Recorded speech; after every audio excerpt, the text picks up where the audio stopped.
La suite de Smart Immo, état des lieux, diagnostic, beaucoup de tâches qu'il faut faire par des spécialistes. Et on en parle avec vous, Christelle Giton, bonjour. Bonjour Gilliane Barré. Vous êtes présidente de Constat Immo. Alors vous êtes courtière en état des lieux et diagnostic immobilier? Oui, c'est ça. Ça fait maintenant 21 ans que l'entreprise a été créée. Ouais. Et notre métier, c'est de trouver le bon intervenant au bon endroit pour réaliser la mission qui nous est confiée par nos clients professionnels de l'immobilier. Et on est spécialisé effectivement en état des lieux, en diagnostic immobilier.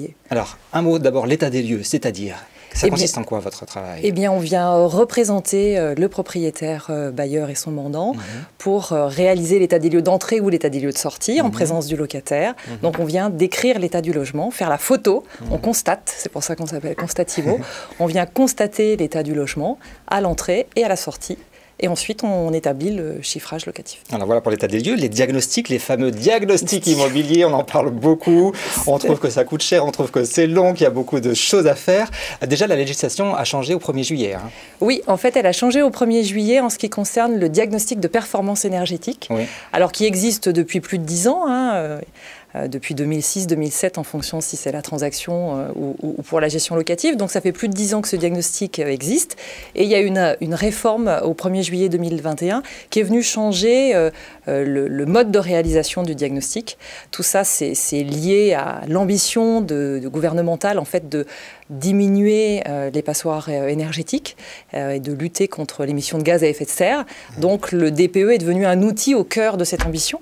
Et donc il y a une réforme au 1er juillet. Alors c'est un outil aussi pour... Est-ce que ça permet de faire des économies finalement, des économies d'énergie derrière, pour savoir comment se situe son appartement ou sa maison? Alors ça peut être l'ambition finale effectivement, puisqu'en fait le diagnostic de performance énergétique il vient constater aussi quelque part le logement pour donner une note de la performance énergétique et de l'émission de gaz à effet de serre. Et justement, cette nouvelle version du DPE vient préconiser des travaux pour améliorer la consommation énergétique. Donc, à l'issue, et c'est tout l'enjeu, c'est de conseiller le propriétaire sur les travaux à réaliser pour que son bien devienne moins consommateur d'énergie. À quel niveau de recommandation? Il faudrait changer ça ou est-ce que vous allez plus dans le détail sur les types de travaux qu'il faut faire concrètement? En fait, effectivement, il va donner une fourchette de prix des travaux à réaliser pour sortir de la catégorie de l'étiquette énergétique. En fait. Alors, l'actualité, c'est DPE. L'administration française recommande aux diagnostiqueurs de suspendre l'édition des DPE pour des bâtiments datant d'avant 1975. Oui, c'est ça. Qu'est-ce qui se passe? Alors, il se trouve que cette réforme du DPE a été lancée au 1er juillet et on a constaté depuis le 1er juillet, effectivement, qu'on a 2 fois plus de biens qui sont soit notés F ou notés G, donc qui sont considérés comme demain des passoires énergétiques.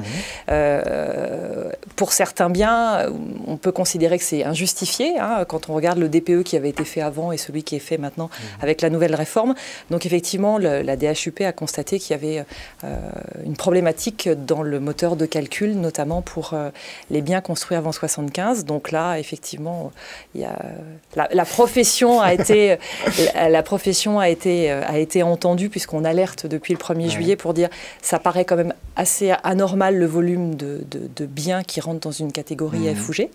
Et donc là, il y a une réunion qui est organisée le 4 octobre avec les différentes fédérations pour évoquer les difficultés et remettre à plat effectivement le moteur de calcul pour corriger.